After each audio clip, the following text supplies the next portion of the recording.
এই সংসারে আপনার সব থেকে বড় বন্ধু কে? কেউ বলবেন ছোটবেলার বন্ধুরা, কেউ বলবেন মাতা পিতা, কেউ বলবেন ঈশ্বর।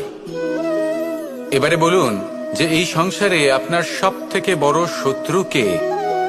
কেউ বলবে আপনার বিরোধী, সেই ব্যক্তি যে আপনাকে হিংসে করে, বা আপনার নিজের অহংকার, আপনার কুকর্ম।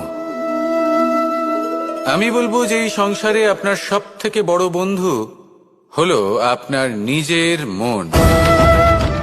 এই চঞ্চল মনকে যদি আপনি নিয়ন্ত্রণ করতে শিখতে পারেন, তাহলে এর থেকে বড় বন্ধু এই সংসারে আপনি কোথাও পাবেন না।